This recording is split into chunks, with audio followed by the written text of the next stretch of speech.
What is your biggest ick? Ooh, Too many. too many. Yeah. I'm very fussy. Yeah. Oh gosh, my biggest ick. Probably people that talk when they're eating. I mean, sorry, that. It's like Sorry, yes, that. it's like, and they don't realise. You're right. It's like, what? Biggest lie you've ever told the opposite sex? Oh god. Ooh. And they're Biggest watching. Okay. Biggest lie. Yeah. I'm good. I don't lie. Is that what we're gonna go for? If you were a rapper, what would your name be? Ooh. Well, my name's Gemma, I think. G.I. Gem. Oh, okay, I like how you did that. G.I. Gem in the house. Flavor. Okay, love that. Can you say celebrations with your mouth out? With your tongue out? Oh. You know, that's my favourite question to ask. I've forgotten how to kiss now. And curls are popping, by the way. Okay, I see. Single mother Gemma Hill is my guest on the Justeve show today. She has battled alcohol and drug addiction as well as mental health issues. Gemma takes me on her journey of her life struggles, offering hope to those who are in similar situations. Gemma is blessed with a son.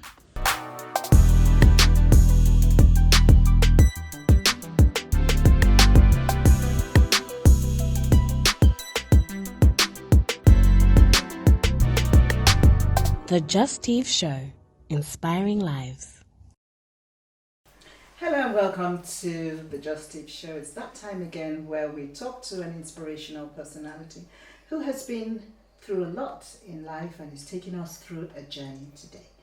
My guest today is a very good friend of mine.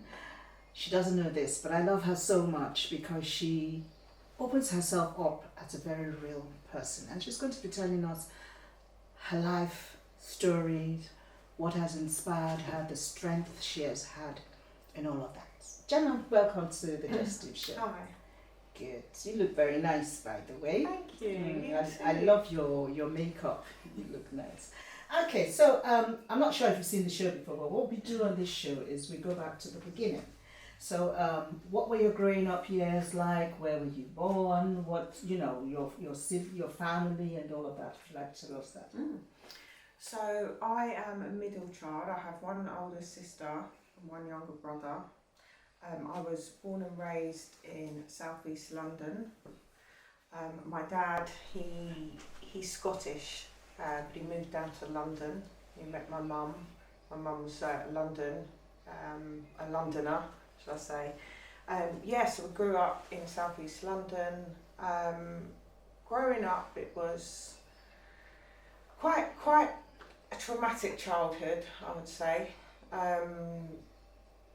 My dad owned his own building company, so his lifestyle involved, he was a hard-working man, but with the building trade, a lot of it involves, going to the pub after work with your friends, and he used to have a problem with drink. So growing up, he would.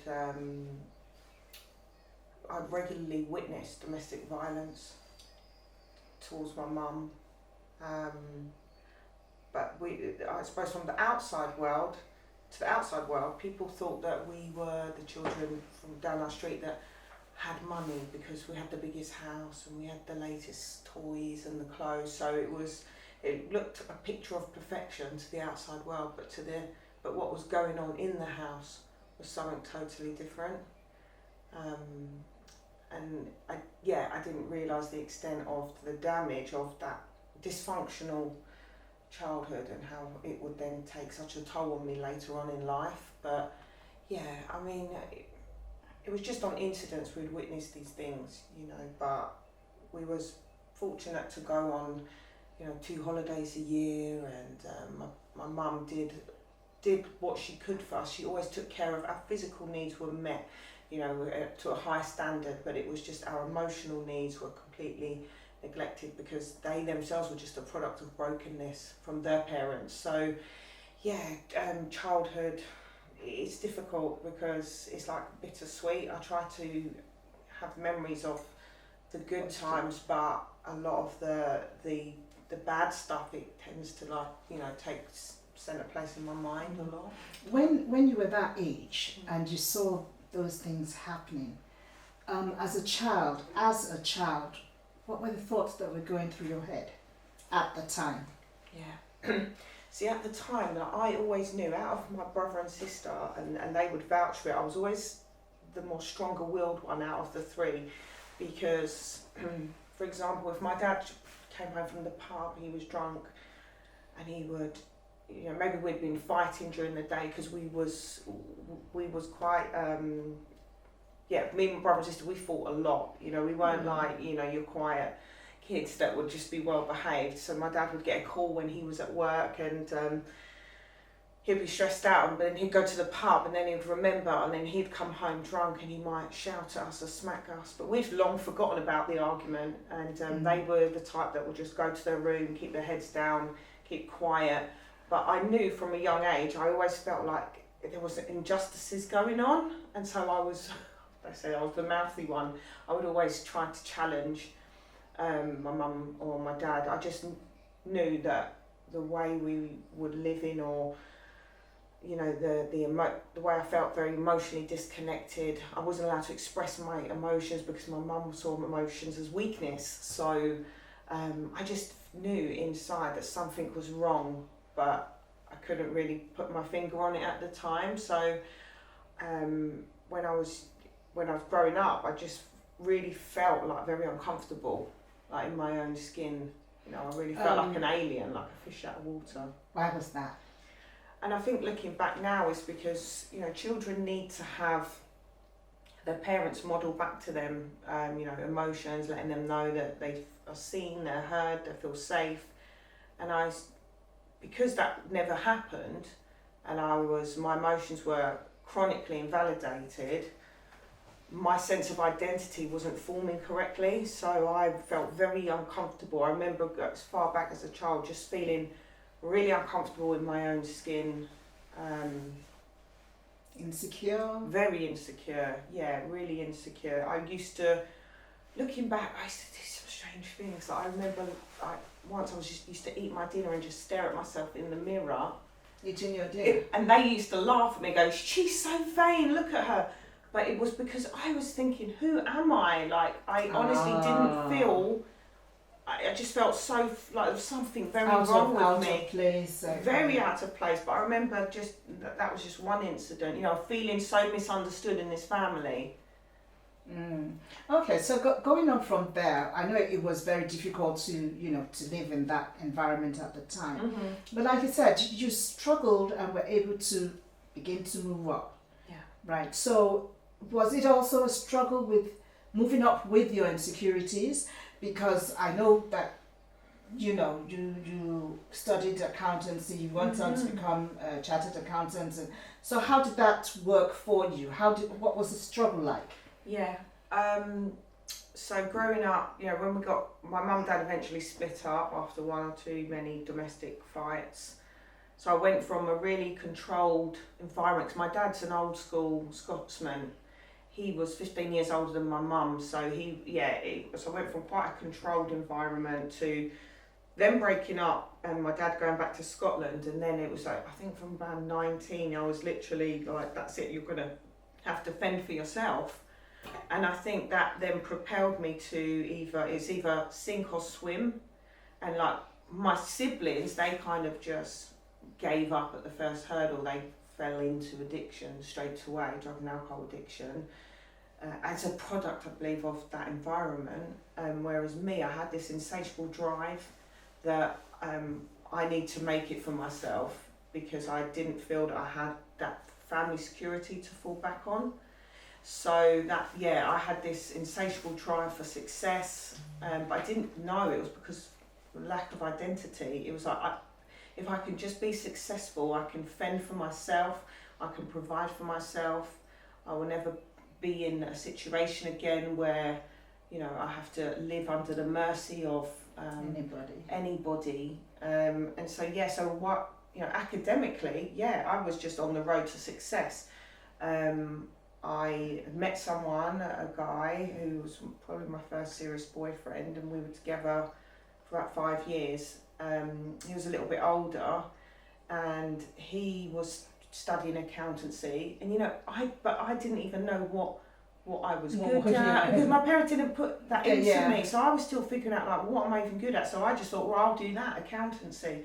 So it never truly was what I'd say was my real passion, but I chose that over money because I thought, well, it's a good lifestyle, good money, and I am very analytically minded anyway, so it's not like I just hated it, but in terms of passion, I didn't actually think about, is this what I'm really passionate about? So I just pushed myself in that direction, got my first little office job, and then they were paying for me to do personal study because I'd have to go to a Saturday school. And so whilst I could achieve academically, what I didn't realise was, and what caught up with me later on in life and what hindered me from achieving success, was all the emotional nature of me was very broken and very chaotic, and I didn't know how to form relationships. I didn't know how to be assertive, all these things that you have to have good character in and good strengths. It's not just, okay, you can gain your qualifications in something, but now when you go out to work in the real world, you're going to be working with people. How do you manage relationships? You need to know, boundaries. And I always just saw that I was absolutely flawed in so many areas, and because of that brokenness, and that's what really hindered me from achieving the success that I was chasing. Okay, there are 2 questions I want to ask, but let me ask you this first. Yeah. What does success mean to you? Because you keep on saying to be successful. So what does success mean to you? Well, success then when I was pre-Christian, success to me was making a name for myself, either being successful in business, having money, having wealth. So it was very much material gain is what I termed as success. But now my definition of success is totally different. Okay, we'll come to that bit first. Now this is a bit difficult for me, because in all of your securities, you went on to be Miss Beach. Oh yeah, I did Miss Galaxy Universe, which was bodybuilding, Miss Beachbody. I won. So, that's where did the confidence come from to do that when you're full of insecurities? Yes. And believe me, I learned to wear the mask really well. That's I might what we feel all do, don't we? really insecure inside, but I just mastered how to wear the mask. But I went into bodybuilding. Well, I've always been into the gym, but again, because of the brokenness inside, I needed an outlet. So I really got into the gym and into fitness. And I've got quite an addictive personality, so I am all or nothing on most things. And so that kind of branched out into bodybuilding, and I took the fitness to a new level, and found out about a competition, an all-female competition. It was here in the UK, but it was a European wide. So I entered into my first competition, and I got first place as Miss Beachbody. But I would say that the confidence, it wasn't really there. You would think, because I was so driven by insecurities. It was like now I was chasing this other unrealistic definition of success, which was to have the perfect body and the perfect look, and maybe that would gain acceptance or approval, or somehow find my worth in that. And so once I'd achieved success in that, there's still this brokenness that just was always there. Now you said you had this relationship with a guy who was an accountant. Yeah. What happened in that relationship? Did he see those things in you it was just a relationship that flowed? Yeah, I mean, even looking back, that was my first relationship, and it was really dysfunctional. That's when throughout all of that was going on with my pursuit of accountancy, I definitely had addictions from a very young age, but yet they hadn't yet took a grip on hold of my life. So even in that relationship, we both smoked a lot of cannabis. So yeah, it was really a kind of dysfunctional relationship. But I saw him as almost, not parent, but I always wanted a parent to help guide, nurture me, and I kind of saw him in that light, someone that, he knew what he wanted and he guided me in that direction. But we were both quite dysfunctional people. Oh, he's a little boy. Isn't he so handsome? Hello. Are you shy?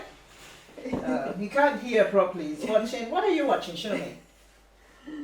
What are you watching? Oh, he's obsessed with these little kids' YouTube channels. He loves trains. Yeah. So, that was a relationship that was kind of toxic. Just dysfunctional, really. He was quite a broken person, and I was, and we both was trying to achieve success, but there was clearly a lot of underlying issues in both of us, and it just fizzled out after. So, you found Christ in 2016, I think. Yeah, 2015. 2015. Sorry, 2016. You're right. It was Easter 2016. Okay. So how did that come about? With all your brokenness, was it that look? I definitely have to find something that will give me purpose. So I fell into addiction. So I knew I had this addictive personality. And like I said, I was striving to either be a success in my career, success with perfect image. Always had this deep brokenness, but throughout all that, I was battling secret addictions because of my emotional instability and the low self-esteem. That would give you shots. Exactly, that was my escapism. So, and it's quite a paradox, isn't it? Into health and fitness in a big way on one end of the scale, but then into, at the time my drugs and alcohol was progressing in my life. And so, yeah. Was it just the cannabis you were taking or anything harder? Cocaine. When I got into the club scene, going to, clubs, festivals, ecstasy, that the cocaine was something that really got hold of me, really. And it wasn't like an everyday thing, it was more binging, but it took me to a very dark place where I would be sitting alone in my room, and then hallucinating and all. Yeah, and so what happened was I was working for a really big company up in the city in oil and gas, and they had private health insurance, and I knew that I was very depressed, had a lot of anxiety, just knew there was a lot of deep issues wrong with me. So sit down. You want to sit down? Yeah. Okay. Mommy can carry you, or you go over there. Good boy. Oh, bless him. He's so cute. So I ended up using the company health insurance because you can have therapy sessions. And so I started to take advantage of that. And it was there that even when I was going for my therapy sessions, I would be so anxious and nervous to talk about myself that I would have to take cocaine to even speak to the person to get this sort of confidence. And then I confessed to her, look, and it happened on maybe 3 sessions, and that's when I first heard the word.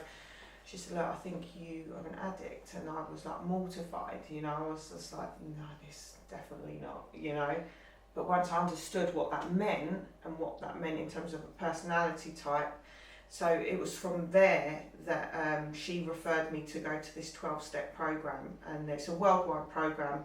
The 12 steps have got Alcoholics Anonymous, Cocaine Anonymous. So I started going to these meetings. They're voluntary, and I started to see, people that were broken, hopeless addicts, and yet the light was coming back on in their eyes. They found a new confidence and a new strength, and they were healing. And so I knew that there was something in those meeting rooms, that there was something that was working. and I just had to keep coming back to them. And so it was there that they said, but it's a spiritual program, so you have to believe in a power greater than yourself, i.e. God, but whatever your conception of God is, to make a beginning. And so I was in and out of that program. I'd get a few weeks, maybe a few months of sobriety, because I learned that it had to be total abstinence. I can't drink safely, like I can't have the luxury of just having one drink like somebody else, because I've got a disease of addiction. And so and so it was there. I kept, relapsing, but I never knew who God was or who I was praying to.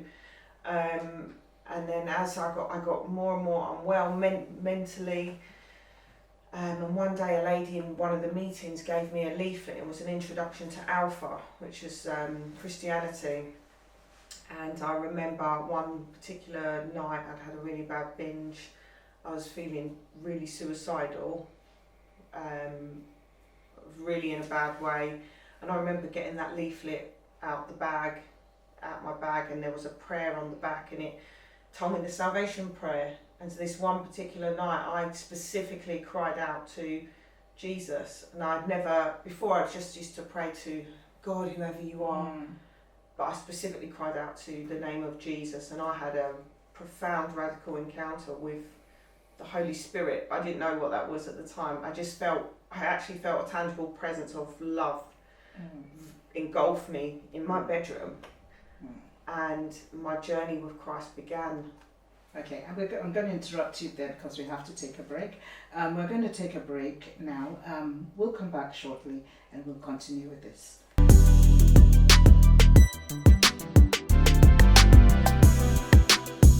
You are now, I would want to say, the light of your family. Yeah. How do they see you now? Are your siblings still into drink and drugs? How does your mom see you? Do you still see your dad? It's really, really difficult. After your relationship with the accountant, well, I want to assume that you're not together again, or are you? No, you're not that together. was when we were talking 20 years ago. Oh, okay. That was a long time. Okay, so that was like my first kind of relationship. You're welcome back. This is still the Justeve Show, and my guest today is Gemma, who's taking me through her journey, and I'm like trying not to open my eyes to see how far you've come up to this point. So you were you were telling us about your encounter after you felt this thing of the Holy Spirit, but you didn't know it was the Holy Spirit at the time. So yeah, let's go on from there. Yeah, and I remember I was literally laid in a fetal position on my bedroom floor, and it was as if all of the pain, all of the brokenness, it was just pouring out of me, and I was crying and crying, but all I could feel was a real tangible force of love just holding me. And I felt as if the depression and the darkness that I'd carried, it kind of like something broke off of me. And then the very next day, because I'd been so depressed, I mean, I was really in a bad way. I was off work now for 5 months, like signed off sick because I was absolutely mentally unwell. And I remember the next day I was able to have the strength to go. I was going up to the local shops, and I'd had this encounter in my bedroom. And then as I was walking up the road, it was as if all of creation, it was like I could hear the birds, I could see how green the trees were, and it was as if my life was very black and white before that. I didn't really notice the beauty in nature, and it was like everything was very vivid in colour. So now that's when, the Creator's now entered into my heart, and I can actually see creation. And I started walking up to the local shops, and I heard some gospel singers, and I thought, wow, I've just had this encounter, maybe I'll go over to them and speak to them. And I went to walk over, and I got a bit shy, and I turned to walk away, and all of a sudden I felt someone tap my back. And it was a lady, and she said, "We'd like to invite you to our service." And I just broke down crying, and she just hugged me. And it so turned out I spoke to their pastor, who was had a problem with weed and alcohol and drugs, and he was now a pastor, so it was like the right person put in my path for me to speak to. And they invited me to the church, I was invited to go to Hope Church in Bromley the following weekend, which was actually on Easter. And so I went there, and I didn't know that they were doing baptisms on that day. And the pastor said at the end of service, if anyone would like to, because they were planned baptisms, they had 3 planned baptisms, people were there with their friends and family, and he said if anyone wants to give their life fully to Christ and be baptised, and you feel led, then come up. Now, I didn't have any personal friends or family there, and I didn't have any clothes to put on because you do the full immersion, but it's just so turns out they had purchased a tracksuit anyway, which fit me perfectly. And so it was meant to be, it was all God's timing. I was just going to say. So I went up and got baptised, and I remember when I drove home from that church, my mind was the most peaceful, like my being was, it was such an intense peace that I can't describe. That's really fantastic. Now, you are now, I would want to say, the light of your family. Yeah. How do they see you now? Are your siblings still into drink and drugs? How does your mom see you? Do you still see your dad?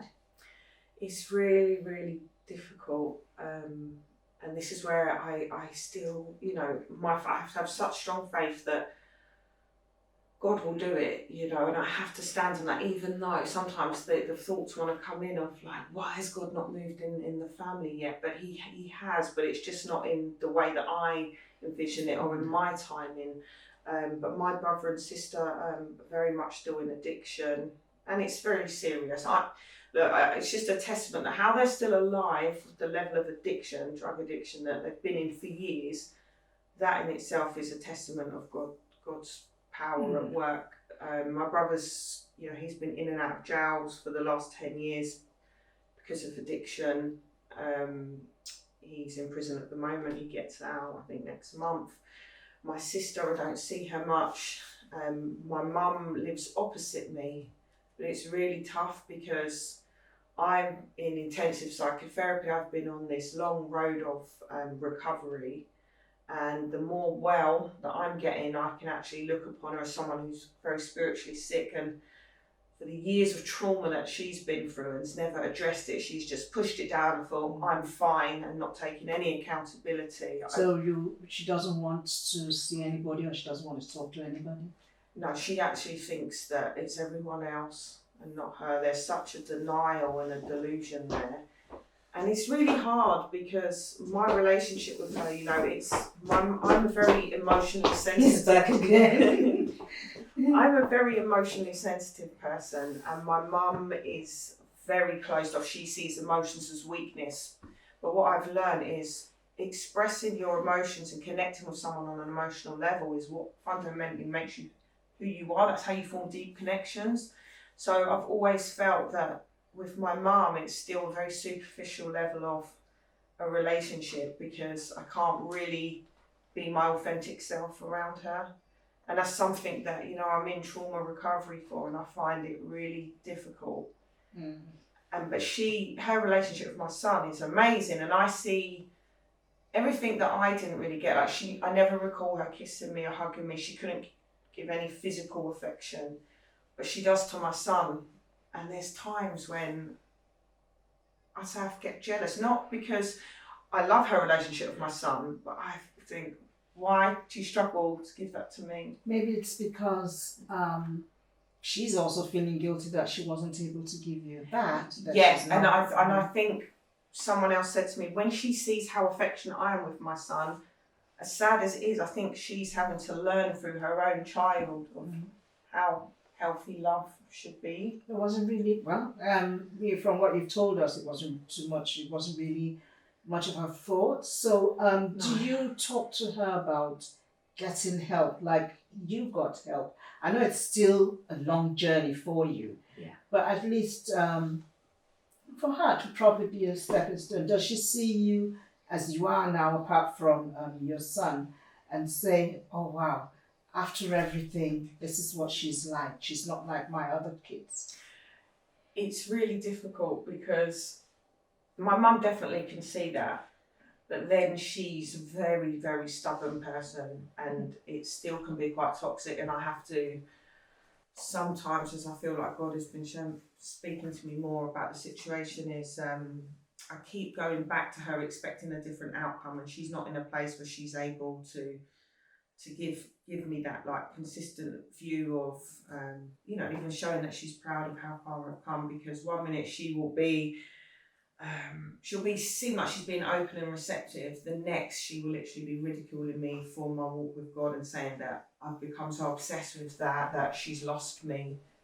So there's something about even in my healing that I think she may, and it's sad to say it, but may somehow feel a bit threatened by that, because it's making her then have to look at herself. She's not able to. That's where she needs the help.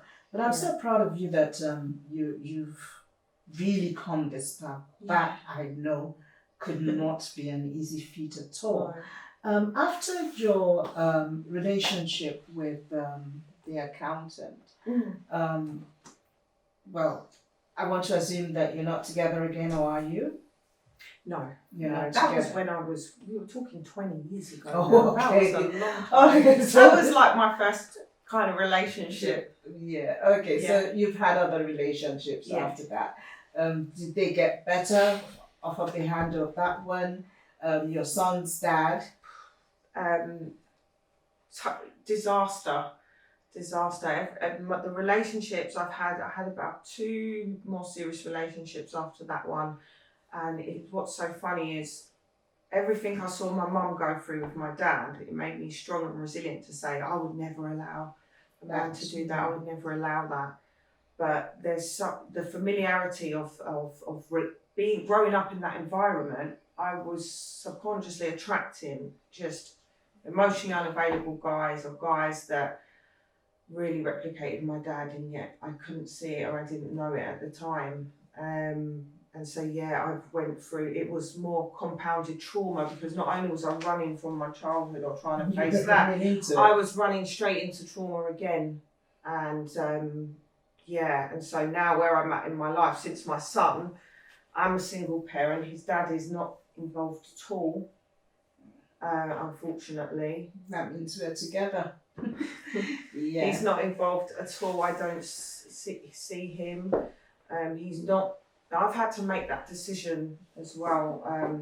If somebody is very psychologically abusive, and knowing the environment I grew up in, I know women that would still allow the child access and would stay in a relationship because they think they've got a child together. But my goal has always been to parent him in a healthy way as possible, without having any psychological impact, damage done to him. And you've done such a tremendous job of it. And so unfortunately, his dad isn't involved.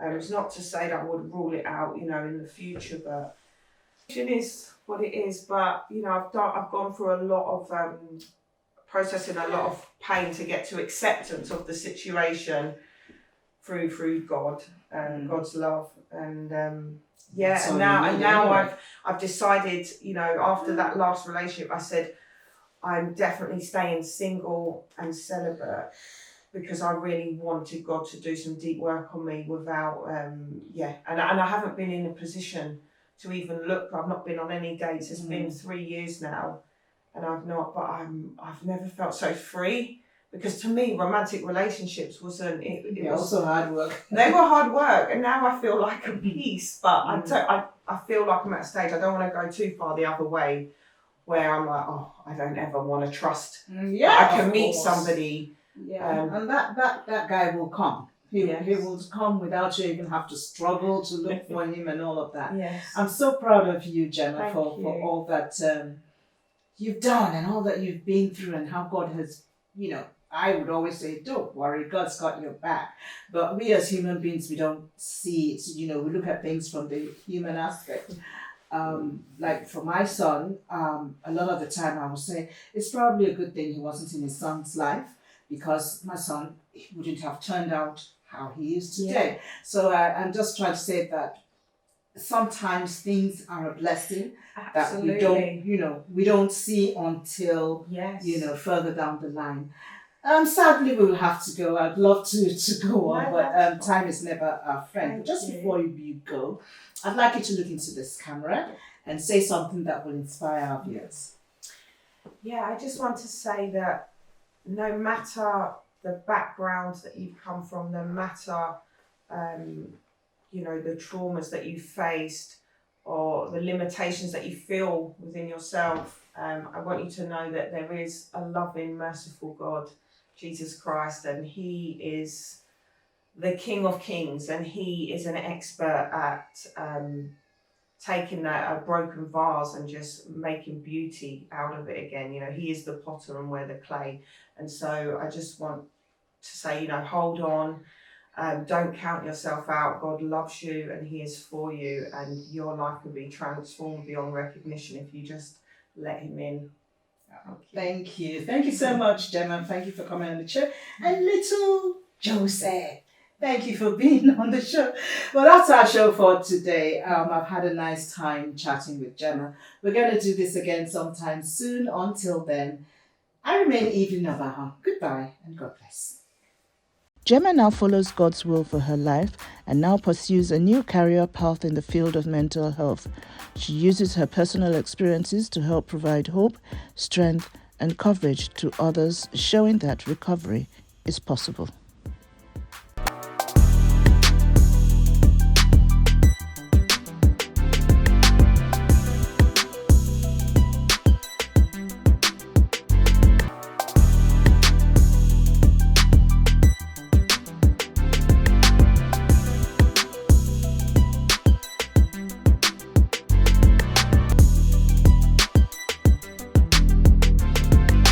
The Justeve Show, inspiring lives.